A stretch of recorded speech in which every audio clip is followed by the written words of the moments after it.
నమస్తే నాగేశ్వర్ గారు. రాహుల్ గాంధీ అమెరికా పర్యటనలో మోదీ విధానాల మీద తన విమర్శల్ని కొనసాగిస్తూనే ఉన్నారు సార్. రీసెంట్గా చైనాను మోదీ సరిగ్గా హ్యాండిల్ చేయలేకపోయారు అంటూ కూడా కామెంట్ చేశారు. సో రాహుల్ గాంధీ ఈ బయట ఒకసారి ప్లే చేయండి. Do you think under Modi that India has managed the US-China competition well? Well, if you call having Chinese troops in 4,000 square kilometers of our territory handling something well, then maybe. We've got Chinese troops occupying land the size of Delhi in Ladakh. I think that's a disaster. Media doesn't like to write about it. How would America react if a neighbor occupied 4,000 square kilometers of your territory? Would any president be able to get away with saying that he's handled that well? So I don't think Mr. Modi's handled China well at all. I think there's no reason Chinese troops should be sitting in our territory.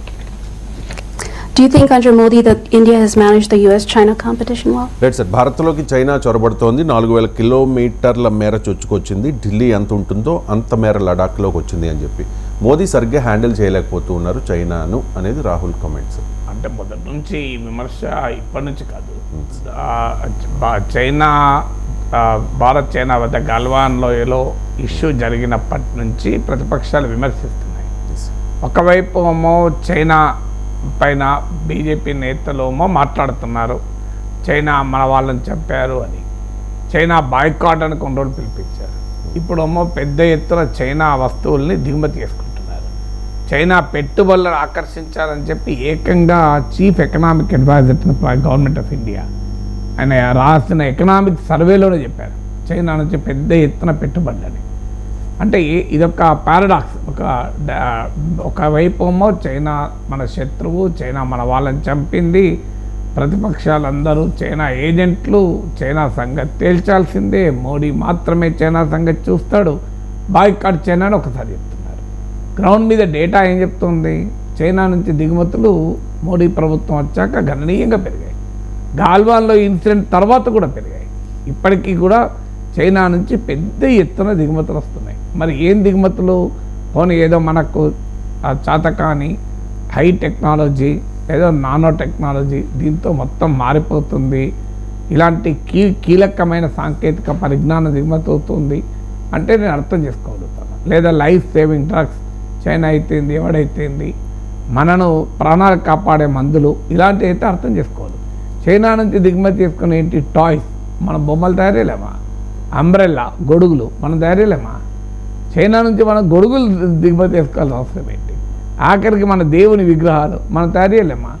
ఇలాంటి టేబుళ్ళు, చైర్లు ఇవి తయారు చేసుకోలేమో మనం? Computer table China నుంచి దిగుమతి చేసుకునేవి, మంచాలు ఇవి మన కార్పెంటర్ల వడ్రంగులు తయారు చేయలేమా? ఇది అంటే ఈ దిగుమతి చైనా నుంచి దిగుమతులు విపరీతంగా పెరిగాయి ఈ గాల్వాన్లో ఇన్సిడెంట్ తర్వాత. మరి ఎమోషనల్గామో ప్రజల్ని రెచ్చగొట్టే సమయంలోమో చైనాను వాడుకుంటున్నారు. బాయ్కాట్ చైనా అని చైనా టీవీలను, చైనా వస్తువుల్ని బాల్కల్ నుంచి కిందికి పడేశారు. మరి డేటా, ప్రభుత్వ డేటా ఏం చెప్తుంది? క్లియర్గా చైనా నుంచి దిగుమతులు పెరుగుతున్నాయి. అందులో మీకు ఎకనామిక్ సర్వేలో భారత ప్రభుత్వం పార్లమెంట్కి సమర్పించిన నివేదికలోనే పెద్ద ఎత్తున మన చైనా పెట్టుబడులు ఆహ్వానించాలి, ఎఫ్డిఐ ఫ్రమ్ చైనా అని చెప్పి సిఫారసు చేశారు. మరి ఇది మొదటి. రెండవది, చైనా విషయంలో ఆల్ పార్టీ మీటింగ్ పెట్టారు గాల్వాన్లో అయిన తర్వాత. ప్రైమ్ మినిస్టర్ ఏం మాట్లాడారు? నా కోయి గుస్సా హువా హై, నా కోయి గుస్సా హై అని. ఎవరు చొరబడలేదు, ఎవరు చొరబడి లేరు అన్నారు. మరి ఎందుకు గాల్వాన్లో ఇన్సిడెంట్ జరిగింది? ఎవరు చొరబడకపోతే గాల్వాన్లో మన వాళ్ళు 20 మంది సైనికులు ఎందుకు చనిపోయారు? అంటే వాళ్ళ చైనా భూభాగంలో ఉన్నాగానే మనం పోయి చంపామా? వాడు మన లోపలికి వస్తేనే కదా మన వాళ్ళు రెసిస్ట్ చేసి ప్రతిఘటిస్తేనే కదా మన వాళ్ళు చనిపోయింది. మళ్ళీ ప్రైమ్ మినిస్టర్, అది మీకు ఓపెన్గా దొరుకుతుంది యూట్యూబ్లో ఎక్కడైనా. సో ఎవరు లోపలికి రాలేదు, ఎవరు చొరబడలేదని పార్లమెంటుకు సమర్పించినటువంటి రిప్లైలో ఉంది, nobody has intruded into India అని. చైనా ఇంట్రూడ్ కాలే, పాకిస్తాన్ ఇంట్రూడ్ కాలే. మరి ఇంట్రూడ్ కాకపోతే మనం ఎందుకు కొట్లాడామండి? మరి ఎందుకు మన మన వాళ్ళు చనిపోయారు 20 మంది సైనికులు అంటే దీన్ని బట్టి ఒక రాంగ్ మీనింగ్ కూడా వస్తుంది. మనమే చైనా భూభాగంలోకి వెళ్ళి చంపాము అప్పుని వాళ్ళను ఎందుకు అందువల్ల చైనా విషయంలో ఈ పారదర్శకత లేదు అనేది నిజం. చైనా విషయంలో పార్లమెంట్లో చర్చించరు. అసలు ఏమైనా ప్రతిపక్షాలను చైనా ఏజెంట్లు ప్రతిపక్షాలు ఏం మాట్లాడినా చైనా కోసం మాట్లాడతారు అనేటువంటి ఒక నోషన్ తీసుకొచ్చి ఇలా మేము ప్రతిపక్షాలే కాదు మాలాంటి వాళ్ళని నేను ప్రశ్నిస్తాను కింద కామెంట్లు పెడతారు చైనేశ్వర్ అని. మరి నేనేమంటున్నా చైనా నుంచి దిగుమతులు ఆపేయండి అంటున్నా. చైనా నుంచి గొడుగులు దిగుమతి చేసుకోవాలి, చైనా నుంచి బొమ్మలు దిగుమతి చేసుకోవాలి ఆపండి అంటున్నా. చైనా నుంచి ఫర్నిచర్ దిగుమతి చేసుకోవాలి, చైనా నుంచి ఎలక్ట్రానిక్ గుడ్స్ ఎందుకు దిగుమతి చేసుకోవాలంటున్నాం. చైనా నుంచి దిగుమతులు వీటిని ఆపండి అంటున్నా నాగేశ్వరమో చైనేశ్వర్ అవుతాడు. కానీ ప్రభుత్వమో మోడీ ప్రభుత్వం చైనా నుంచి దిగుమతులు ఎంకరేజ్ చేస్తుంది. మరి ఎందుకు ఈ రకమైన అటాక్ ప్రశ్నించే వారిని ప్రతిపక్షాలని ఎవరి పడితే వారిని చైనా ఏజెంట్లు అనేటువంటి విధానం ఇటీవల ఎన్నికల సమయంలో కూడా చెప్పారు. దానికి కౌంటర్గా రాహుల్ గాంధీ చాలా కాలంగా ఈ నరేటివ్ బిల్డ్ చేస్తున్నాడు. చైనా వాళ్ళు మన దేశంలోకి కొంత భూభాగాన్ని ఆక్రమించుకొని ఉన్నారు. ఉత్తరాఖండ్ ప్రాంతంలో లడాక్ ప్రాంతంలో వాళ్ళను ఖాళీ చేయించాలి అనేది రాహుల్ గాంధీ ఇప్పటి నుంచో చెప్తున్నాడు. సో మీరు ప్రతిపక్షాలపైన రాళ్ళేస్తే సో ఏదో సామెత ఉంది, మీరు రాళ్లతో కొడితే మేము ఇటుక పిల్లలతో కొడతామని. సో రాహుల్ గాంధీ బహుశా అదే పని చేస్తున్నాడు. కానీ ఇప్పుడు దేశంలో రాజకీయాల గురించి మాట్లాడచ్చు, ప్రత్యర్థుల మీద విమర్శలు చేయొచ్చు, ఆరోపణలు చేయొచ్చు, మోదీ మీద కూడా కామెంట్ చేయొచ్చు, ప్రధాని మీద కూడా కామెంట్ చేయొచ్చు. కానీ అమెరికాలో ఉన్నప్పుడు రాహుల్ గాంధీ చాలా అగ్రెసివ్గా ఆర్ఎస్ఎస్ని విమర్శిస్తూ ఉన్నారు, బీజేపీ విధానాల్ని, మోదీ విధానాల్ని, దాంతోపాటు ఎన్నికలు జరిగిన తీరును, రిజర్వేషన్ల మీద, అలాగే సిక్కుల మత స్వేచ్ఛ మీద, అలాగే ప్రజాస్వామ్యం 10 ఏళ్లలో ముక్కలైంది అంటూ అమెరికాలో మాట్లాడుతూ ఉన్నారు సార్. ఇది దేశ ప్రతిష్టకు భంగం కలిగించే అంశము అని భారతీయ జనతా పార్టీ విమర్శలు చేస్తోంది. మాట్లాడొచ్చు అలా విదేశాల్లో? అమెరికాలో ఏం మాట్లాడాలి? సంగీతం గురించి, లలిత శాస్త్రీయ సంగీతం గురించి, వంటల గురించి, దేని గురించి మాట్లాడలేకుంటే. అమెరికాకు వెళ్తే మన రాజకీయ నాయకులు ఏం మాట్లాడాలి? క్రికెట్ గురించి మాట్లాడాలా? రాజకీయ నాయకులు ఎక్కడ పోయినా రాజకీయాలే మాట్లాడతారు. నాకు అర్థం కాని విషయం. నరేంద్ర మోడీ మీరు విదేశాల్లో ప్రధానమంత్రి హోదాలో పోయి భారతదేశంలో ఉన్న ప్రత్యర్థుల మీద కామెంట్ చేయలేదా? మరి ప్రైమ్ మినిస్టర్ హోదాలో పోయి అఫీషియల్ విజిట్లో పోయి, ఇది అఫీషియల్ విజిట్ కూడా కాదు కదా, భారత ప్రభుత్వం తరఫున పోయాడు రాహుల్ గాంధీ. రాహుల్ గాంధీ ఒక కాంగ్రెస్ పార్టీ నాయకుడిగా వెళ్ళాడు. వెళ్ళినప్పుడు రాజకీయాలు మాట్లాడకుండా ఏది మాట్లాడతారు? సో రాజకీయాలు మాట్లాడకుండా లేకుంటే ఒక సంగీతము, నృత్యము, భరతనాట్యం గురించి రాహుల్ గాంధీ మాట్లాడతారా? రాహుల్ గాంధీ రాజకీయ నాయకుడు అండి, భరతనాట్య విద్వాంసులు కాదు కదా రాహుల్ గాంధీ. అదే రాహుల్ గాంధీ రాజకీయ నాయకుడు. సో అయితే దేశ ప్రతిష్ట ఎప్పుడు పోతుంది? దేశ ప్రతిష్ట, ప్రభుత్వ ప్రతిష్ట రెండు వేరు. ఇక్కడ దేశంలోనైనా బయట అయినా డెలిబరేట్గా క్రియేట్ చేస్తున్నట్టే దేశము ప్రభుత్వము, దేశము ప్రధానమంత్రి ఒకటే అనుకుంటున్నారు. నరేంద్ర మోడీ దేశం ఒకటి కాదు. ఇది నేను కాదు, ఇది ఇండియా ఇది ఇందిరా దేవకాంత్ బార్వా అనే కాంగ్రెస్ నాయకుడు ఎమర్జెన్సీలో మాట్లాడితే, కాంగ్రెస్ పార్టీ అఖిల భారత అధ్యక్షుడు ఇప్పటికీ కూడా బీజేపీ విమర్శిస్తుంది కదా, India is not Modi, India ఒక్కటని ఎలా వాడతాం? సినానిగా వాడతామా? మన ప్రధానమంత్రిగా మనం గౌరవిస్తాం, అనుమానం లేదు, దాంట్లో ఎవరికి భిన్నాభిప్రాయం లేదు. కానీ ప్రధానమంత్రి నరేంద్ర మోడీ విధానాలతో రాహుల్ గాంధీకి రాజకీయ విభేదాలు ఉన్నప్పుడు వాటిని చెప్పడం దేశ ప్రతిష్టకి ఎట్లా దెబ్బతీస్తుంది? సో ఆ దేశ ప్రతిష్టకి ఏం సంబంధం? అది ఇది నేను చెప్పడం కాదు, లా కమిషన్ రిపోర్ట్లో చెప్పారు, సుప్రీంకోర్టు చెప్పింది, anti government is not anti national. ఇప్పుడు ఉదాహరణకు రేవంత్ రెడ్డిని విమర్శిస్తారు అంటే తెలంగాణను విమర్శించినట్ల. ఇప్పుడు కేటీఆర్ రేవంత్ రెడ్డి విమర్శించాడు. సో రేవంత్ రెడ్డి ఏమంటాడు, తెలంగాణను అవమానిస్తారా మీరు? అమెరికాలో వెళ్ళి తెలంగాణను తిరుగుతారా అంటే మరి ఏం తెలంగాణ రేవంత్ రెడ్డి తెలంగాణ విమర్శించినట్ల?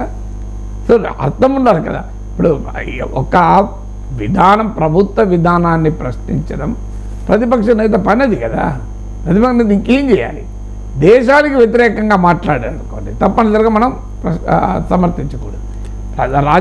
నరేంద్ర మోడీ పైన, భారతీయ జనతా పార్టీ పైన, ఆర్ఎస్ఎస్ పైన విమర్శలు చేస్తే అది పొలిటికల్ విమర్శలు. అది అమెరికాలో అయినా చేస్తారు, ఆదిలాబాద్ అయినా చేస్తాడు. సో దానివల్ల దేశ ప్రతిష్ట ఎందుకు తగ్గుతుంది?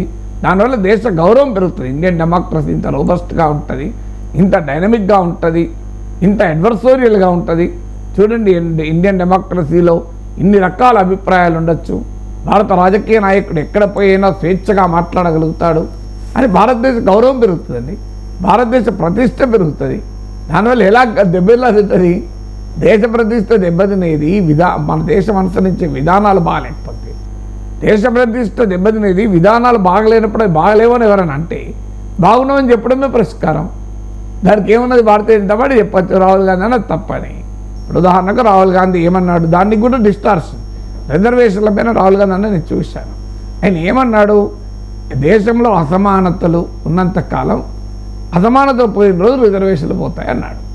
ఇలా నిజమే కదా, ఎవరైనా అదే చెప్తారు కదా. రిజర్వేషన్లు ఎందుకు వచ్చాయి? సామాజిక ఆర్థిక అసమానతలు ఉండడం వల్ల వచ్చాయి, సోషియో ఎకనామిక్ బ్యాక్వర్డ్నెస్ కదా. మరి ఆ అసమానతలు ఉన్నప్పుడు వచ్చినప్పుడు, అసమానతలు ఉన్నంతకాలం ఉంటాయి, అసమానతలు పోయినప్పుడు పోతాయంటే రిజర్వేషన్లు రాహుల్ గాంధీ వ్యతిరేకమని. రాహుల్ గాంధీ కదా 50% మించి రిజర్వేషన్లు ఉండాలి అని కాంగ్రెస్ పార్టీ మేనిఫెస్టోలో రాహుల్ గాంధీ రోజు చెప్తున్నాడు కదా. పోనీయండి, రిజర్వేషన్లకు మరి బీజేపీ కూడా అనుకూలమే కదా, 50% పరిమితి ఎత్తివేస్తారని రాహుల్ గాంధీ చెప్పినట్లు. అందువల్ల వ్యాఖ్యానాలని మనము డిస్టార్ట్ చేయకూడదు. అయితే సిక్కుల విషయంలో రాహుల్ గాంధీ అన్న దానిపై నాకు కూడా భిన్నాభిప్రాయం ఉంది. ఆయన ఏమన్నాడు? భారతదేశంలో ఒక సిక్కు గురుద్వారాకు వెళ్ళాలా వద్దా, టర్బన్ వేసుకోవాలా లేదా, ఇలాంటివి అనేది ఇష్యూగా ఉంది అని. అది లేదు వాస్తవంగా. భారతదేశంలో ఏ సిక్కు కూడా టర్బన్ పెట్టుకోవడానికో గురుద్వారా పోయడానికో భయపడుతున్న వాతావరణమే లేదు. అయితే రాహుల్ గాంధీ ఆ చెప్పిన కాంటెక్స్ట్ ఏంటంటే, భారతదేశంలో మైనారిటీల మత స్వేచ్ఛ పైన దాడి జరుగుతుంది అనేది చెప్పదలుచుకున్నాడు. కానీ ఆయన ఎంచుకున్న ఉదాహరణ వెరీ రాంగ్ ఎగ్జాంపుల్. అందువల్ల ఎందుకంటే ముస్లిమ్స్ అంటే మరి ఇంకో రకంగా వస్తుంది అనుకున్నాడు, ఏమనుకున్నాడు? ఎందుకంటే మన అందరూ తెలుసు కదా, ఇజబ్ వివాదం జరిగింది, ఇజబ్ హలాల్ పైన వివాదం జరిగింది కదా. సో అందువల్ల ఆ ఎగ్జాంపుల్ ఇవ్వాల్సి ఉండే, లేదు ఏ ఎగ్జాంపుల్ ఇవ్వకుండా మైనారిటీల మత స్వేచ్ఛ అనేది ఇవాళ ప్రశ్నార్థకంగా మారింది, వారి మత సాంప్రదాయాలు ఆచారాల విషయంలో దాడి జరుగుతుంది అని ఉంటే అదొక రకంగా ఉండేది. కానీ ఆయన తీసుకునే ఎగ్జాంపుల్ ఏంటంటే సిక్కుల గురించి తీసుకున్నాడు. అది రాంగ్ ఎగ్జాంపుల్. ఎందుకంటే ఈ దేశంలో ఎక్కడ, భారతదేశంలో సిక్కుల పట్ల ఆ రకమైన వైఖరి ఎక్కడా లేదు. ఇప్పుడు సిక్కుల టర్బన్ పైన ఎప్పుడు వివాదమైంది హిజబ్ పైన కదా, టర్బన్ పైన ఎలా అనగలడు? సో అందువల్ల అది వెంటనే సిక్కు తీవ్రవాద సంస్థలకు ఆయుధమైంది. సో పన్ను అనేవాడు కెనడాలో ఉండే గురుపత్వం సింగ్ పన్ను అనుకుంటాడు. సో ఆయన వెంటనే మేము చెప్పేది కూడా ఇదే కదా, అందుకే మేము కలుస్తా అని అడుగుతున్నాం, సిక్కులకు ఈ రకమైన పరిస్థితి ఉంది భారతదేశంలో అంటూ మొదలుపెట్టారు. ఆ అవకాశం ఎందుకు ఇచ్చారు మీరు వేర్పాటువాదులకు? ఇప్పుడు ఉదాహరణకు కాశ్మీర్లో ప్రజలకు హక్కులు లేవు అని విదేశీ గడ్డపైన కాదు, స్వదేశీ గడ్డపైన కూడా అనకూడదు. ఒక విదేశీ గడ్డపైన ఎట్టి పరిస్థితులు అనకూడదు. స్వదేశీ గడ్డపైన ఏమన్నా అనుకోవచ్చు, కానీ ఎందుకంటే అది ఏమవుతుంది? పాకిస్తాన్కి ఆయుధమవుతుంది, కాశ్మీర్లో ఉన్న వేర్పాటువాదులకు ఆయుధమవుతుంది. కాశ్మీర్లో ఏమైనా ఇష్యూస్ ఉంటే అది మన దేశంలో మనం మాట్లాడుకోవచ్చు. అందువల్ల ఒకవైపు ఖలిస్తాన్ అనే డిమాండ్ ఉన్న రోజు సమయంలో ఒకవైపు సిక్కుల గురించి మాట్లాడాడు. వాస్తవంగా ఇక్కడ 2 సమస్యలు వచ్చాయి. ఒకటి, సిక్కుల ఊచకోత 1984లో కాంగ్రెస్ పార్టీ నాయకుల ఆధ్వర్యంలో జరిగిన మాట నిజం, అందరికీ తెలుసు. జగదీష్ టైట్లర్, వీళ్ళు ఇలాంటి వాళ్ళ పేర్లు కూడా అందరికీ తెలుసు కదా. వాళ్ళు ఎంతో కాలం నిందితులుగా ఉన్నారు. సో 1984లో ఇందిరాగాంధీ హత్య అనంతరం జరిగిన మారణహోమం, అలాగే సిక్కు మతగురు ముసుగులో తీవ్రవాద కార్యకలాపాలకు ఆద్యం పొందిన జర్నైల్ సింగ్ భింద్రాన్వాలేను కాంగ్రెస్ పార్టీ ఇందిరాగాంధీ వాడుకుంది. అకాలీదళ్ను శిరోమణి గురుద్వారా ప్రబంధక కమిటీ SGPC ఎన్నికల్లో ఓడించడానికి, అకాలీదళ్ను ఆ రాజకీయ ఇన్ఫ్లుయెన్స్ తగ్గించడానికి భింద్రాన్వాలేను ఇందిరాగాంధీ కాంగ్రెస్ పార్టీ ప్రమోట్ చేసింది. అది వాస్తవం, అందరూ తెలిసిన చరిత్రే కదా. దానివల్ల నీకు తీవ్రవాదం పెరిగి ఆఖరికి ఇందిరాగాంధీ హత్య కొరకు కూడా దారితీసింది. అందువల్ల ఇవి ఫ్యాక్ట్స్ ఆఫ్ హిస్టరీ ఉండగా, అంటే కాంగ్రెస్ హయాంలో 2 పరిణామాలు మనకు తెలుసు. భింద్రాన్వాలే ఫినామినన్ తెలుసు, 1984 రైట్స్ తెలుసు. సో ఇది ఉండగా నువ్వు సిక్కుల గురించి కాంగ్రెస్ నాయకులు మాట్లాడే వరకు అది భారతీయ జనతా పార్టీకి ఒక బలమైన ఆయుధమైంది. అందులో సిక్కులు అసలు గురుద్వారాకు పోవాలంటే అనే యాంగిల్ అది ఫ్యాక్చువల్లీ కూడా ఇన్కరెక్ట్. భారతదేశంలో ఎక్కడా లేదు. మీరు సికింద్రాబాద్లో ఎంతమంది సిక్కులు ఉన్నారు? సిక్ విలేజే ఉంది, ఎక్కడైనా అభ్యంతరం ఉందా? సో హైదరాబాద్లో బోలెడు మంది సిక్కులు ఉన్నారు, గురుద్వారాలు ఉన్నాయి, మా బ్రహ్మాండంగా వారు అన్ని రకాల కార్యక్రమాలు ఉన్నాయి. సిక్కుల పట్ల ఆ రకమైన వివక్ష భారతదేశంలో లేదు, అది నిజం. సిక్కులు ఎక్కడన్నా ఇజబ్ హలాల్ ఇష్యూస్ అయ్యాయి తప్ప సిక్కులు ఎప్పుడు ఇష్యూ కాదు. మసీదులు ఇష్యూ అయ్యాయి కానీ గురుద్వారా ఎప్పుడు ఇష్యూ కాలేదు కదా. ఇప్పుడు ఎక్కడైనా మీకు వివాదాలు మసీదుల చుట్టూ తప్ప నీకు గురుద్వారాల చుట్టూ ఎక్కడ వివాదమైంది? ఏ గురుద్వారా పైన అటాక్ జరిగింది? So it is factually incorrect. So wrong example Rahul Gandhi ఎత్తుకోవడం వల్ల, అది కూడా ముఖ్యంగా విదేశాల్లో ఉండగా ఎత్తుకోవడం, అది ఆటోమేటిక్గా ఖలిస్తాన్ వాదులు ఆయుధంగా పెట్టుకుని, ఇంకా చూడండి భారతదేశంలో ప్రతిపక్ష నేత చెప్తున్నాడు టర్బన్ పెట్టుకోవాలా వద్దా, గురుద్వారా పోవాలా వద్దా అనే స్వేచ్ఛ విషయంలో కూడా మాకు లేదు, అందుకే మేము ఖలిస్తాన్ కావాలంటున్నాం అని వాళ్ళు సమర్థించుకోవడానికి ఉపయోగపడేది. అందువల్ల విదేశీ గడ్డ పైన తన రాజకీయ ప్రత్యర్థుల్ని విమర్శించకూడదు అనేది కరెక్ట్ కాదు. ఇక ఆర్ఎస్ఎస్ పైన రాహుల్ గాంధీ చేసింది ఏంటంటే, ఆర్ఎస్ఎస్లో సభ్యులుగా మహిళలు ఉండరు అని. సో దానికి ఆర్ఎస్ఎస్ సమాధానం చెప్పాలి, అంతే తప్ప దానివల్ల దేశ ప్రతిష్ట ఎందుకు పోతుంది? సో ఇప్పుడు కాంగ్రెస్ పార్టీ పైన బీజేపీ నేతలు ఎవరన్నా విదేశాలకు వెళ్ళి కాంగ్రెస్ పార్టీ ఎమర్జెన్సీ క్రియేట్ చేసింది, కాంగ్రెస్ పార్టీ అనేక కుంభకోణాలకు పాల్పడింది అని బీజేపీ నాయకుడు అమిత్ షా వెళ్ళి జేపీ నడ్డాపై మాట్లాడితే భారతదేశ ప్రతిష్ట దెబ్బతింటుందా? ఏమన్నా దెబ్బతింటే కాంగ్రెస్ ప్రతిష్ట దెబ్బతింటే కాంగ్రెస్ వాళ్ళు సమాధానం చెప్పుకుంటారు. సో దానికి భారతదేశ ప్రతిష్టకి ఏం సంబంధం? కాంగ్రెస్ పార్టీ కుంభకోణాలన్నిటికీ భారతదేశ సమాధానం చెప్పుకోవాలా?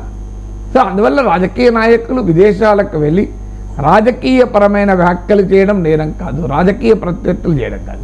కానీ అది మాట్లాడేటప్పుడు భారతదేశం పైన దాని ప్రభావం ఏమైనా ఉంటుందా అని. ఇప్పుడు సిక్కుల విషయంలో నేను అందుకే క్లారిటీ ఇచ్చింది. ఆ స్టేట్మెంటు అనవసరంగా ఖలిస్తాన్ వాదులకు ఆయుధంగా మారిపోయింది. నా బీజేపీకి ఆయుధం అయినా ఆర్ఎస్ఎస్కి ఆయుధం అయితే నాకేం అభ్యంతరం లేదు. ఎందుకంటే రాహుల్ గాంధీ రాజకీయ నాయకులు, బీజేపీ రాజకీయ పార్టీ. సాధారణంగా ఆయన మాట్లాడిందని బీజేపీ ఎందుకు కూరుకుంటుంది? దాంట్లో ఏమాత్రం అవకాశం ఉంటే ఉపయోగించుకుంటుంది ఇక్కడ. అందువల్ల సిక్కుల గురించి మాట్లాడే రాహుల్ గాంధీ 1984లో ఏం జరిగిందని చెప్తారు, చెప్పకుండా ఎందుకుంటారు? మరి చరిత్రే కదా. ఎన్నికలు జరిగిన తీరుని కూడా క్వశ్చన్ చేశారు కదా సార్. అంటే ఎన్నికలు, ఇంత పెద్ద దేశం, ప్రజాస్వామ్య దేశం, ఎన్నికలు జరుపుకోవడం కూడా చేత కదా మీ దేశానికి అనే ఒక ఇంప్రెషన్ బయట దేశం ఏమన్నాడు అన్నది పాయింట్ కదా, మీరు చూసారా కరెక్ట్గా? అదే ఎన్నికలు. సో మన దేశంలో మన దేశ ఎన్నికల విధానం 100% సరిగ్గా ఉందా? గుండె మీద చేసుకొని చెప్దాం. రియాలిటా మన దేశంలో డబ్బులు పంచకుండా ఎన్నికలు జరుగుతున్నాయా? ఖచ్చితంగా జరుగుతుంది. మరి అది మారకుండా దేశ ప్రతిష్ట జరుగుతుందా? ఇప్పుడు అది అంటే తప్ప ఎన్నికలు మన దేశంలో కులం పేరిట మతం పేరిట జరగడం లేదా? మన దేశంలో ఎన్నికల భావోద్వేగాల రెచ్చగొట్టి జరగడం లేదా? ఎన్నికల్లో భారతదేశంలో దేశ ప్రధానమంత్రి దేశమంతా తిరుగుతూ భారతదేశం ఎలా వికసిత భారత్ పైన ఓట్లు అడిగాడా? ప్రధానమంత్రి దేనిపైన ఓట్లు అడిగాడు? మందిర్, మసీద్, ముస్లిం, ముజ్రా, మొఘల్, మంగళసూత్ర, ఇదే కదా. అప్పుడు దేశ ప్రతిష్టకి ఏం కాలేదా?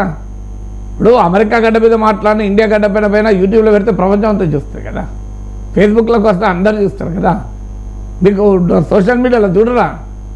సో భారత ప్రధానమంత్రి ఒక ఎన్నికల సమయంలో మీ మంగళసూత్రాలు తీసుకెళ్ళి ముస్లింలకు ఇస్తారు అని అంటే దేశ ప్రతిష్ట పెరుగుతుంది? చెప్పండి నాకు. దేశ ప్రధానమంత్రి మాట్లాడి అమెరికాలు చదవడేవాడు.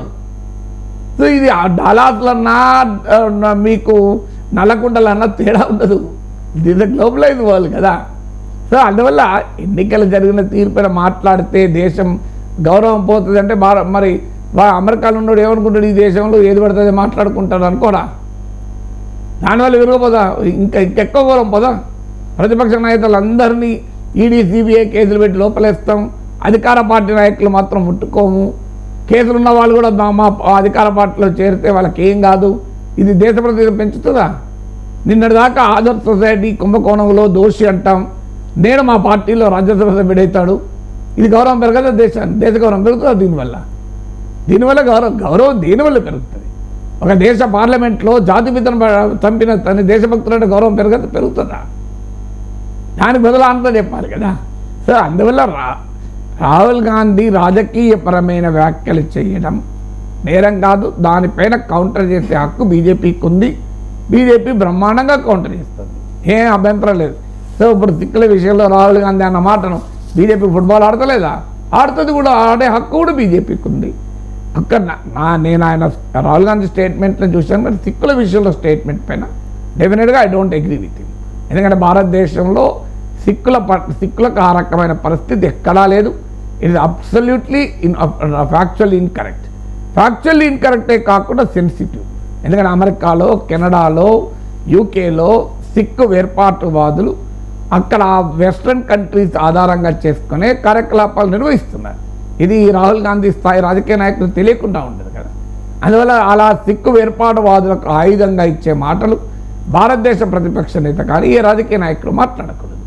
దేశానికి వ్యతిరేకంగా ఆయుధాలుగా మన వాక్యాలు ఉపయోగపడకూడదు. ప్రభుత్వానికి వ్యతిరేకంగా ఉన్నాయనుకోండి చేసుకోవచ్చు. అమెరికా మీద మనం మాట్లాడతలేము ఇండియాలో. ఇప్పుడు ట్రంప్ మీద మనం మాట్లాడతలేము అమెరికాలో. అమెరికన్ డెమోక్రసీ ఏం డెమోక్రసీ అయ్యా? 7 రాష్ట్రాల్లో కనుక నీకు మెజారిటీ ఉంటే అమెరికాలో ప్రెసిడెంట్ అవుతాడు. స్వింగ్ స్టేట్స్ అంటారు. సో అమెరికాలో ఉన్న electoral college system is absolutely undemocratic. మన అలాంటి ప్రజాస్వామిక పద్ధతే కాదు అది. మరి దాన్ని మన దేశంలో వ్యాసాలు రాస్తలేరా? లేకపోతే దానిపైన అమెరికా ప్రతిష్ట మొత్తం కింద మీద అవుతుందా? ఈ మధ్య అమెరికాకు చెందిన రాజనీతి శాస్త్రవేత్త భారతదేశానికి వచ్చినప్పుడు ఆయన చెప్పాడు ఎలక్టోరల్ కాలేజ్ సిస్టమ్ పోవాలని. అంటే మన ఆయన మీద దేశద్రోహం కేసు పెట్టినా నువ్వు ఇండియాలో పోయి అమెరికన్ డెమోక్రసీ పైన మాట్లాడేవని. ఒక దేశం లిబరల్గా ఉండడం వల్ల గౌరవం పెరుగుతుంది. ఏం మాట్లాడినా మేము దేశంలో అటాక్ చేస్తామంటే గౌరవం పెరిగే దేశం. అందువల్ల దేశ గౌరవం పెరిగే పద్ధతులు వేరుంటాయి కదా. Right sir. ఇక రేవంత్ రెడ్డి ఎన్నికలకు ముందు కేసీఆర్ని చాలా విమర్శలు చేశారు కేసీఆర్ మీద. మేము అధికారంలోకి వచ్చిన తర్వాత కేసీఆర్ కుటుంబం మీద వాళ్ళ అవినీతిని బయటకు తీసుకొస్తాం, జైలుకు పంపుతామని కూడా కామెంట్ చేశారు. ఇప్పుడు బండి సంజయ్ ఇదే అంశాన్ని లేవనెత్తుతూ ఉన్నారు సార్. భారతీయ జనతా పార్టీకి అధికారం ఇస్తే కేసీఆర్కు అంకుశం సినిమా చూపించేవాళ్ళం. అంకుశం సినిమాలో రామిరెడ్డిని ఏ రకంగా లాక్కెళ్ళి జైల్లో పెట్టేశామో ఆ రకంగా పెట్టేవాళ్ళం. బట్ రేవంత్ రెడ్డి వల్ల ఇదంతా కావడం లేదు అని చెప్పేసి ఒకసారి బయట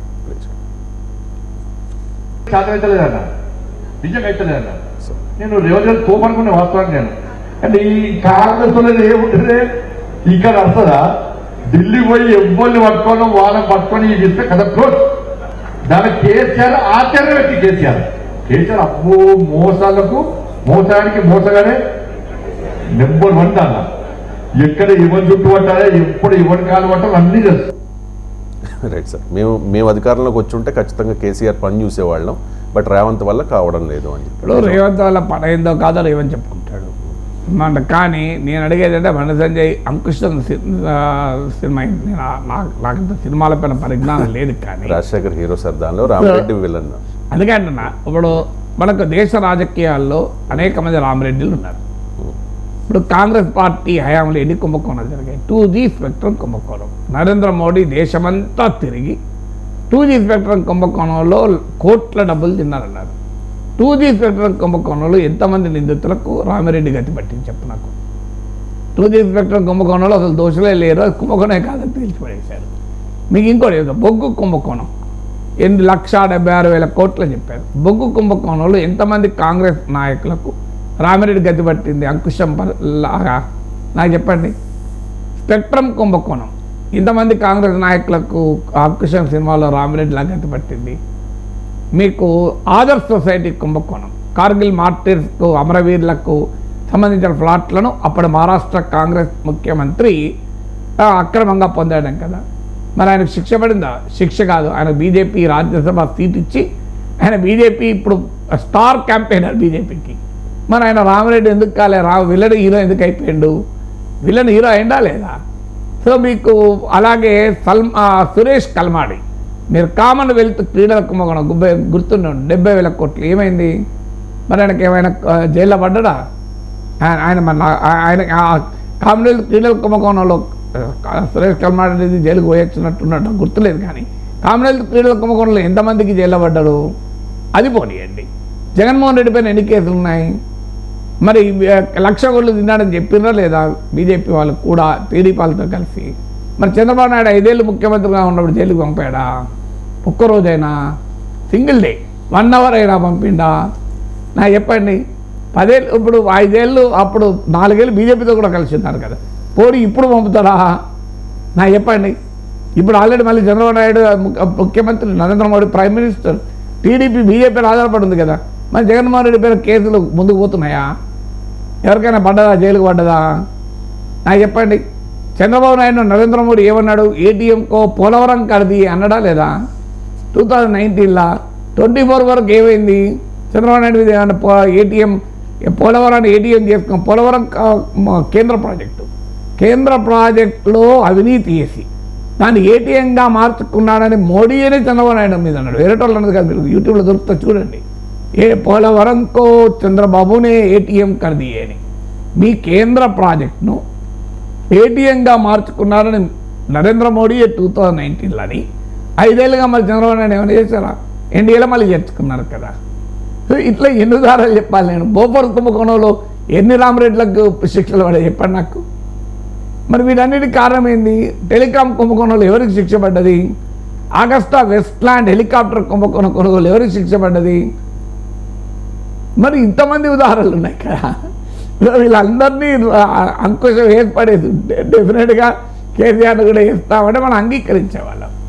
బండి సంజయ్ తన సహజ శైలి కేసీఆర్ ప్రభుత్వం పైన ఆయన రాజీ లేని పోరాటం జరిపిన మాట నిజం, దాన్ని అనుమానం లేదు. కేసీఆర్ విషయంలో ఆయన రాజీ లేకుండా ఉన్నాడన్నమాట నిజం. అలాంటి రాజీ లేకుండా పోరాడుతున్న వ్యక్తిని అకస్మాత్తుగా పార్టీ అధ్యక్ష పదవి నుంచి ఎందుకు తొలగించారు? బీజేపీకి కేసీఆర్కు మధ్య కుచ్ హై, అందుకే మార్చారు అన్నదే కదా అనుమానం వచ్చింది. సో అందువల్ల బండి సంజయ్ అలాగే మాట్లాడతాడు. అందువల్ల ఆయన కాంగ్రెస్ పార్టీ మరి నిజమే కదా, రేవంత్ రెడ్డి అన్నమాట నిజం, కేసీఆర్ని జైలుకి పంపుతాం అన్నాడు కదా. సో దానిపైన మరి ఏమవుతుంది అనే క్వశ్చన్ వేయడంలో తప్పని నేను అంటలేను. కానీ మన దేశ రాజకీయాల్లో ఉపన్యాసాలు వేరు, యాక్చువల్గా వచ్చే వరకు ఏం జరుగుతుంది అనేది ఇన్ని ఉదాహరణలు చెప్పాను మీకు. ఎవరు ఎక్కడ వేరు జైలుకి చెప్పండి. సో మాట్లాడుకుంటూ ఉంటారు, మన పార్టీలో చేరితే మారిపోతుంటుంది. మన మిత్రులు అయితే ఒక రకంగా ఉంటారు, ప్రత్యర్థులు ఒక రకంగా ఉంటారు. ఇప్పుడు చంద్రబాబు నాయుడు అవినీతి చేశారని రాజశేఖర రెడ్డి అన్నాడు. రాజశేఖర రెడ్డి ముఖ్యమంత్రి ఉన్నాడు, చంద్రబాబు నాయుడు ఏం చేశారు? మళ్ళీ వైఎస్ రాజశేఖర రెడ్డి కాలంలో జలయజ్ఞం ధనయజ్ఞం ఇవన్నీ మనం వినలేదా? మా వోక్స్ వ్యాగన్ కుంభకోణం ఇవన్నీ ఎవరు జైలుకు పడ్డా చెప్పండి? చంద్రబాబు నాయుడు 5 ఏళ్ళు ఉన్నాడు కదా, 2014 నుంచి 2019 వరకు. వోక్స్ వ్యాగన్ అంటే అది బొత్స సత్యనారాయణ పైన ఆరోపణ వచ్చింది కదా, వశిష్ఠ వాహన్ అని. బొత్స సత్యనారాయణ జైలు వేయడా చెప్పండి? ఎవరు ఎక్కడ తెలియదు, ఎంఆర్ ప్రాపర్టీస్ అని అసలు ఎన్ని ఆరోపణలు, ఒక్కొక్కటి కాదు కదా కుంభకోణాలు మనకు. జలయజ్ఞం ధనయజ్ఞం అని అన్నారా లేరా? మరి చంద్రబాబు నాయుడు 5 ఏళ్ళు ముఖ్యమంత్రి ఉన్నప్పుడు ధనయజ్ఞం పైన ఎన్ని విచారణలు చెప్పినా చెప్పండి? ఏ ప్రాజెక్టులు ఏ అవినీతి పైన చేశారు? పోనీ ఇప్పుడు కూడా పోలవరాన్ని జగన్ నాశనం చేశాడు అన్నగా, పోలవరం కాంట్రాక్టర్ని మార్చిండ్రా? కనీసం నాకు గుర్తున్నదెవరు మార్చలే. మరి ఇలా మాట్లాడుకుంటుంటారు, రాజకీయ నాయకులు మాట్లాడుతుంటారు. ఆచరణలో జరిగేది ఒకటే, సర్వే జనా సుఖినో భవంతు. Right sir. ఇక బీఆర్ఎస్ నుంచి కాంగ్రెస్ పార్టీలో జాయిన్ అయిన 10 మంది ఎమ్మెల్యేల విషయంలో బీఆర్ఎస్ నాయకులు చాలా ఆరోపణలు చేస్తూ ఉన్నారు సార్. మీరు ఏ ఎండకు ఆ గొడుగు పట్టే నాయకులు, మీరు అవసరం ఉన్నంతకాలం బీఆర్ఎస్ను కేసీఆర్ను వాడుకున్నారు, ఇప్పుడు కాంగ్రెస్ పంచన చేరారు అని చెప్పేసి కౌశిక్ రెడ్డి కాస్త కొన్ని కామెంట్స్ చేశారు సార్. ఒక 10 మంది ఎమ్మెల్యేలకు చీరలు గాజులు పంపిస్తామని చెప్పేసి తెలంగాణ భవన్లోనే ప్రెస్ మీట్ పెట్టి ఆ చీరల్ని గాజుల్ని కూడా చూపించారు. దాని మీద కాంగ్రెస్ నాయకులు కూడా రియాక్ట్ అయ్యారు. కొంతమంది మహిళా నేతలు అయితే కౌశిక్ రెడ్డికి చెప్పు చూపిస్తూ మాట్లాడిన పరిస్థితి. అండ్ అరకపూడి గాంధీకి ఒక సవాల్ చేశారు సార్. అరకపూడి గాంధీ ఇంటికి వచ్చి మీ ఇంటి మీద బీఆర్ఎస్ జెండా ఎగరేస్తాను అని చెప్పి కౌశిక్ రెడ్డి సవాల్ చేశారు. జస్ట్ కొద్దిసేపటి క్రితం అరకపూడి గాంధీ కూడా రియాక్ట్ అయ్యారు. నువ్వు మా ఇంటికి రా, నీకు దమ్ము ఉంటే, లేకపోతే నేనే మీ ఇంటికి వచ్చి నీ సంగతి చూస్తానంటూ కూడా ఆయన కామెంట్ చేసిన పరిస్థితి. ఒకసారి కౌశిక్ రెడ్డి వ్యాఖ్యలు విన్నాం. గిఫ్ట్ పంపుతా ఉన్నాయి 10 మంది మారిన ఎమ్మెల్యేలకి.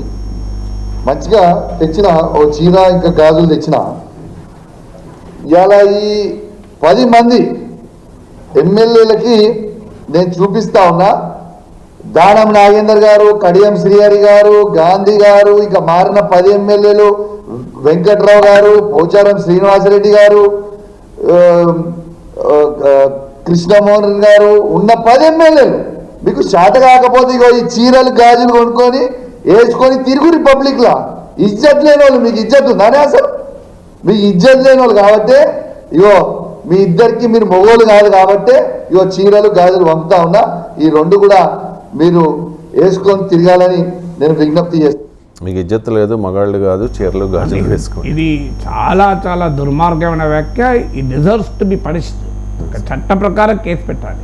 ఎందుకంటే మహిళల పట్ల ఇంత వివక్షతో మాట్లాడుతున్న రాజకీయ నాయకుడు చేత కాదు అంటే సవితా ఇంద్రారెడ్డి చేత కదా, పద్మాదేవేంద్ర రెడ్డి చేత కదా, మొదలు బీఆర్ఎస్ మహిళా ఎమ్మెల్యేలు మాట్లాడాలి. ఇదేం రాజకీయమయ్యా అని. ఇప్పుడు మీరు చేత కాదు, మహిళలకు చేత కాదు అని క్లియర్గా అన్నాడు. కవితకు చేత కదా ఎవరంటున్నాడు మరి కౌశిక్ రెడ్డి? బీఆర్ఎస్ ఎమ్మెల్సీ కవిత కూడా చేత కాదా వ్యక్త? సో ఇప్పుడు సవితా ఇంద్రారెడ్డి, పద్మా దేవేంద్ర రెడ్డి కవితలు సమాధానం చెప్పాలి ముందు. చేతనవుతుందా లేదా మహిళలకు? నిన్నగాక మన కవిత చెప్పారు కదా, నేను వీరనారై పోరాడతాం తెలంగాణ బిడ్డను నేను అని. అంటే ఏం రాజకీయ నాయకులు ఇంత యాంటీ ఉమెన్ ఫీలింగ్ ఉండి దాన్ని బహిరంగంగా వ్యక్తం చేయడం, అది కూడా ఒక పార్టీ ఆఫీస్లో. నేను అంటున్నాను మరి నాకు తెలియదు, టీఆర్ఎస్ భవన్లో మాట్లాడారు తెలంగాణ భవన్లో. ఖచ్చితంగా ఇది చాలా అభ్యంతరకరం. నిన్నగాక మొన్న ఒక మాటల ఫ్లోలో కేటీఆర్ బ్రేక్ డాన్సులు చేసుకోండి అన్నాడు. అది ఎంత వివాదమైంది. మహిళా కమిషన్ పిలిపించారు కదా, ఆయన క్షమాపణ కూడా చెప్పారు. ఆయన క్షమాపణ కూడా చెప్పాడు కదా ఉద్దేశమని. సో నాకు క్షమాపణ చెప్పిన తర్వాత ఆగిపోయింది అది వివాదం. ఇది అంతగా కేటీఆర్ అన్నదానికి ఇది కూడా పోలికలేదు. అంటే చేత కాదు, ఇజ్జత్ లేదా అంటే మహిళలకు ఇజ్జత్ ఉండదా? ఏం మాట్లాడతారండి? అంటే గాజులు చీరలు కట్టుకున్న వాళ్ళు ఇజ్జత్ లేని వాళ్ళ ఏం మాట్లాడతారు? అంటే మగవాళ్ళు ఆడవాళ్ళ బట్టలు వేసుకుని ఇజ్జత్ లేని వాళ్ళని ఆయన ఉద్దేశం కావచ్చు. అయినా చీరలు గాజులు పెట్టుకోవడం అనేది నేరం. అది మన ఇంట్లో మన అమ్మ, మన తల్లి, నా కూతురు, నా చెల్లెలు కూడా చీరలు గాజులు కదా. వాళ్ళంతా చదవని వల్ల ఈ దేశంలో నిన్న చాకలేయలమ్మ చీర గాజులు పెట్టుకునే కదా నిరంకుశ పాలన పైన తిరగబడ్డది. చాకలేయలమ్మ ఎట్లా తిరగబడ్డది? చాకలేయలమ్మ గొడ్డలెత్తితే రజాకర్లే వణికిపోయారు కదా. మరి ఆ చీర గాజులు కట్టుకున్నది కౌశిక్ రెడ్డి కావచ్చని వీరనారి కదా. అరే ఏం మాట్లాడుతున్నారో అర్థం ఉండాలి కదా. అందువల్ల రాజకీయ నాయకులు సమాజానికి ఏ మెసేజ్ పంపుతున్నారు? ఓకే, మీరు కొట్లాడుకుంటే మీరు కొట్లాడుకోండి. ఈ జెండర్ స్టీరియోటైప్స్ అంటారు. అంటే ఈ దేశంలో మహిళలకు చేత కాదు. మహిళలు కెప్టెన్ లక్ష్మీ సెహగల్, సుభాష్ చంద్రబోస్ ఆజాద్ హింద్ ఫౌజ్లో కెప్టెన్గా ఉండి బ్రిటిష్ సైన్యానికి వ్యతిరేకంగా పోరాడిన కెప్టెన్ లక్ష్మీ సెహగల్ చీరగాజులు కట్టుకోలేదా? రాణి రుద్రమాదేవి వణికిచ్చింది కదా తమ ప్రత్యర్థుల్ని. సమ్మక్క సారక్కకి ఇవాళ కూడా దేవతలుగా పూజిస్తాం కదా. వాళ్ళు పోరాడలేదా కాకతీయ రాజుల పైన? వాళ్ళు చీరలు గాజులు కట్టుకున్నారు కదా. ఝాన్సీ లక్ష్మీబాయి బ్రిటిష్కు వ్యతిరేకంగా వీర పోరాటం చేయలేదా? ఇలాంటి ఎవరండి ఈ చరిత్రలో? అరే వీళ్ళంతా చీరలు గాజులు కట్టుకున్న వాళ్ళు కారా? అందువల్ల ఎట్టి పరిస్థితుల్లో ఇలాంటి వ్యాఖ్యలు ఆయన విడ్రా చేసుకోవడమే కాదు, మహిళా లోకానికి క్షమాపణ చెప్పాలి. ఇది సమంజసం కాదు. ఎందుకంటే కేసీఆర్ కూడా యాక్ట్ కావాలి. ఇది కేసీఆర్ గౌరవాన్ని కూడా దెబ్బతీస్తుంది కదా. ఆడబిడ్డల్ని ఆ రకంగా మాట్లాడితే ఇవాళ ఎందుకు జరుగుతున్నాయి దేశంలో మహిళలపైన అత్యాచారాలు? మహిళలపై అత్యాచారాలు జరగటానికి ఇవాళ మెయిన్ కారణం ఏంటంటే మహిళను బలహీనురాలుగా చూసేటువంటి మైండ్ సెట్ వల్ల అత్యాచారాలు జరుగుతున్నాయి. నేను చాలామంది రాంగ్గా మహిళలు డ్రెస్ వేసుకోవడం వల్ల జరిగింది. మరి పురుషుడు అశ్లీలంగా డ్రెస్ వేసుకుంటే అత్యాచారం జరుగుతుందని ఎక్కడైనా? ఇలా మాట్లాడితే చాలా వెబ్బెట్టుగా ఉంటుంది. మళ్ళీ మీరు తమ్ముడేళ్ళు దరిద్రంగా పెట్టకండి దయచేసి. అండ్ నేను ఓపెన్గా అడుగుతున్నాను, ఇప్పుడు మీరు అశ్లీలమైన బట్టలు వేసుకోవడం వల్లనే, సగం బట్టలు వేసుకోవడం వల్లనే అత్యాచారాలు జరుగుతాయి అంటారు. అయ్యా, ఏడాది బిడ్డ పైన అత్యాచారం జరుగుతుంది. ఆ ఏడాది శిశువు అశ్లీలమైన బట్టలు వేసుకున్నారా? 80 సంవత్సరాల వృద్ధురాల పైన అత్యాచారం జరుగుతుంది. 80 సంవత్సరాల వృద్ధురాలు ప్రొవకేటివ్గా డ్రెస్ వేసుకున్నారా అని నేను అడుగుతున్న క్వశ్చన్. పురుషుడు ప్రొవకేటివ్గా డ్రెస్ వేసుకుంటే, పురుషుడు అర్ధనగ్నంగా రోడ్డు మీద తిరిగితే ఆ పురుషుని మీద అత్యాచారం జరుగుతుందా? పురుషుడు రాత్రి 2 గంటలకు పోతుంటే 10 మంది మహిళలు వీళ్ళు అత్యాచారం చేస్తున్నారా? గ్యాంగ్ ఇప్పుడు మీరు ఒక మహిళ 1 గంటకో 2 గంటలకు పోతే ఇలా అత్యాచారం జరుగుతుందా లేదా? సామూహిక అత్యాచారం, గ్యాంగ్ రేప్ అని. మరి పురుషుడు రాత్రి 2 గంటలకు పోతాడంటే 10 మంది మహిళల మీద పడరా ఎక్కడన్నా వాడి మీద? అంటే అర్థం ఏంటి మరి? రాత్రి 2 గంటలకు పోవడం వల్ల కాదు, అది బట్టలు వేసుకున్న దానివల్ల కాదు. ఎందువల్ల జరుగుతుందంటే మహిళ చేతకానిది, మహిళ పట్ల ఒక తప్పుడు భావన, అంటే చేతకానిది అనే భావన, అంటే ఉమెన్ ఆర్ వీక్ అనే భావన వల్ల జరుగుతున్న దుర్మార్గం ఇది. రాజకీయ నాయకులు ఈ భావనను పెంచితే సమాజంలో ఏ రకమైన రియాక్షన్ ఉంటుంది? అంటే తన తోటి ఎమ్మెల్యేలకు చీరలు గాజులు ఇచ్చి, చీర గాజులు కట్టుకుంటే వాళ్ళు బలహీనులు, వాళ్ళ చేత కాదు అనేటువంటి స్థాయిలో మాట్లాడితే అబ్సల్యూట్లీ యాంటీ ఉమెన్, కంప్లీట్గా వ్యతిరేకించాలి. అసలు ఏ రాజకీయ నాయకుడు, ఏ పార్టీ అయినా కానీ ఎట్టి పరిస్థితులు ఎవరు మాట్లాడినా దీన్ని అంగీకరించాలి కూడదు. అది ఎవరు మాట్లాడినా తప్పే. ఇక రాజకీయ పరంగా అంటామా, ఇలా కాంగ్రెస్ పార్టీ మీ ఎమ్మెల్యేలు తీసుకుంది, మీరు కాంగ్రెస్ ఎమ్మెల్యేలు తీసుకున్నది, ఏమున్నదండి తేడా? మరి అప్పుడు జెండాలు ఎగరేసిండ్రు పై. ఇప్పుడు కాంగ్రెస్ ఎమ్మెల్యేలు టీడీపీ ఎమ్మెల్యేలు బీఆర్ఎస్లో చేరితే మరి ఎవరిలో జెండాలు ఎగరేశారు?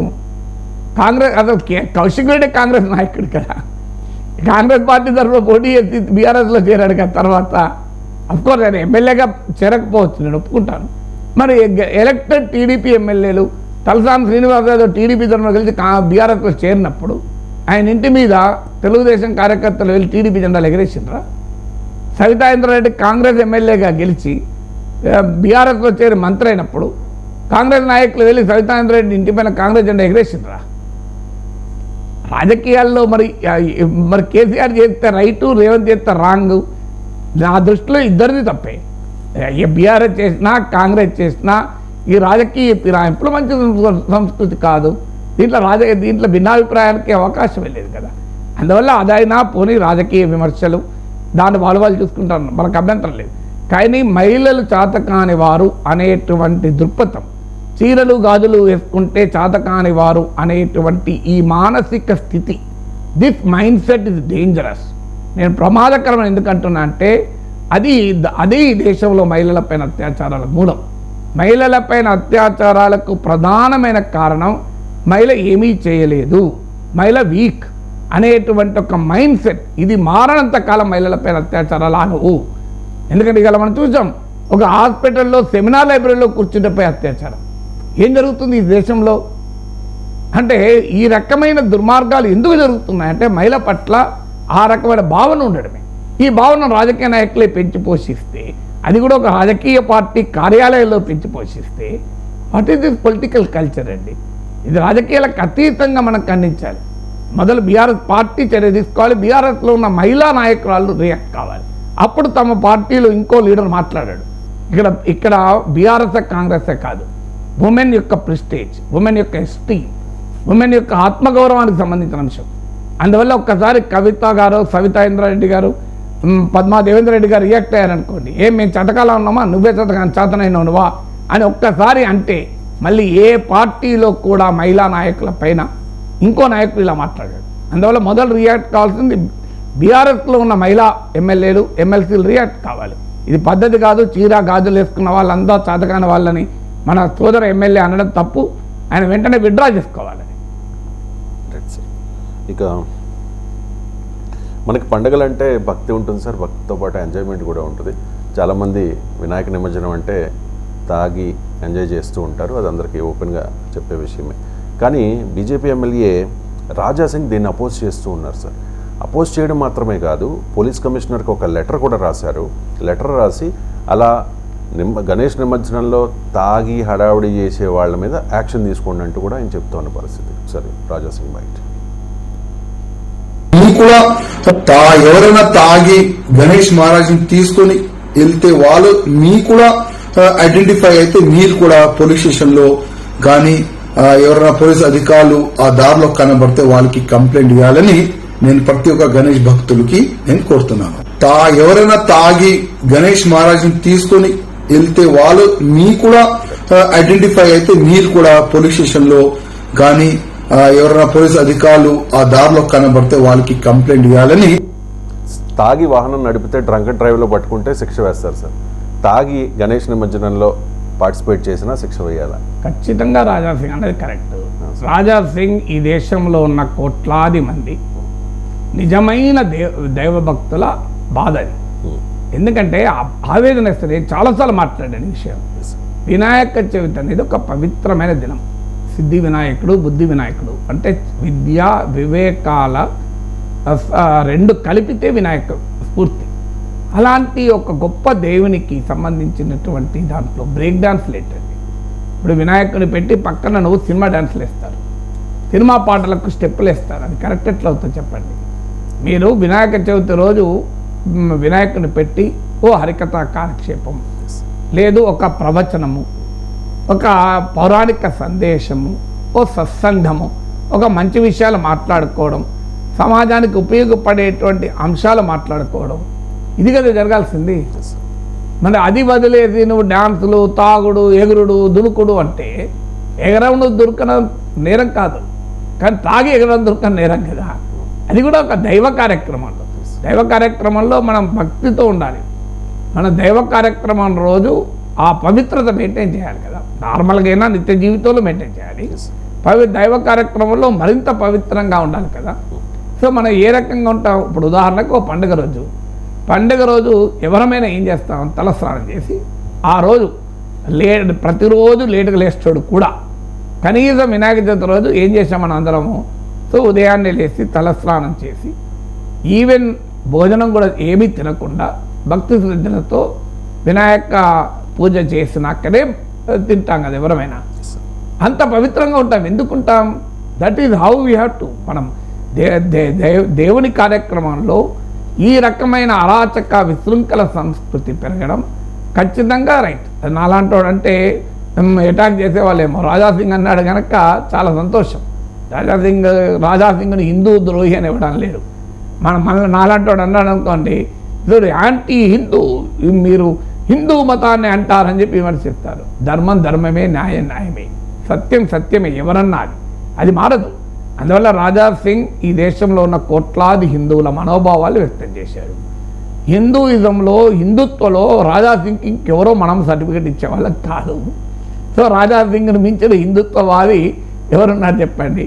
అందువల్ల ఆయన మాట్లాడుతున్నాడంటే ఇంకా దానికి వాల్యూ పెరుగుతుంది తప్ప ఏమాత్రం తగ్గదు. అందువల్ల డెఫినెట్గా రాజా సింగ్ అన్నది నిజం. సో గణేష్ ఉత్సవ సమితికి కూడా ఎన్ఫోర్స్ చేయాలి. ఎందుకంటే ఇది ఒక పవిత్ర కార్యక్రమం తప్ప దీనికి రకరకాల ఒకే డ్యాన్సులు చేయొద్దని అంటే ఎంజాయ్మెంట్ అంటే ఏంటి? తాగుతున్న ఎంజాయ్మెంటా? ఎవరు చెప్పారండి ఇది తాగుతూ ఎంజాయ్మెంట్ అని? సో మీకు మంచి తెలుగు సాహిత్యం మహాభారతం, నన్నయ్య రాసిన అచ్చ తెలుగు మహాభారతాన్ని చదువుకున్నారనుకోండి, అది ఎంజాయ్మెంట్ కాదా? నీ శారీరక మానసిక ఆనందాన్ని నీవు నిర్వచించుకున్న తీరును బట్టి ఉంటుంది. మనం జ్ఞానాన్ని పొందడంలో ఆనందం పొందడం మొదలు పెడితే దాన్ని మించిన రుచికరమైంది ప్రపంచంలో ఏది ఉండదు. నేను అనుభవంతో చెప్తున్నాను. ప్రపంచంలో ఎవరమైనా ఇది చూసే వారికి విజ్ఞప్తి ఏంటంటే, ఒక్కసారి మీరు కష్టపడి ఒక 10 రోజులు 15 రోజులు జ్ఞానాన్ని పెంచుకోవడం, కొత్త విషయాలు తెలుసుకోవడం పైన మీరు ఆసక్తిని లేకపోతే అలవాటు చేసుకోండి. మీరు జీవితంలో మీకు ఇంకేది టేస్టీగా ఉండదు, ఇంకేది టేస్ట్ ఉండదు. నాకు మీరు ఎంత గొప్ప సీటు పెట్టినా, ఒక ఎకనామిక్స్ పైన, కాన్స్టిట్యూషన్ పైన ఒక అద్భుతమైన ఆర్టికల్ చదివితే, ఒక కార్యక్రమం చూస్తే కలిగే ఆనందం నాకు ఏ సీటుతో రాదు. మీరు ఒక 100 సీట్లు పెట్టడం రాదు. ఇంపాసిబుల్. ఎందుకంటే ఆ రకమైన ఆనందం ఉంటుంది. ఒకసారి అది అలవాటు కావాలి. అందువల్ల మానసిక శారీరక బలహీనతల ఎంజాయ్మెంట్ ఇస్తుంది అనుకుంటే పొరపాటు. మీరు గొప్ప ప్రవచనకర్త చెప్పింది వింటే మానసిక ఉల్లాసం రాదా? సో దాని నుంచి రాదా? మీరు వేద మంత్రాలను వినండి, ఎంత ఆనందాన్ని ఇస్తుంది. మీరు వేద మంత్రాలను నీకు సంస్కృతం రాని వాడికి కూడా ఎంత ఆనందాన్ని ఇస్తుంది. వేరే మతం వాళ్ళైనా కూర్చోండి, మీరు ఆ వేద మంత్రోచ్చారణ జరుగుతున్న సమయంలో ఉండండి, వైబ్రేషన్ వస్తుంది మనకు మనసుకి. ఎవరికైనా, ఈవెన్ నాస్తికుడికైనా వైబ్రేషన్ వస్తుంది. ఎందుకంటే that the greatness of music and literature.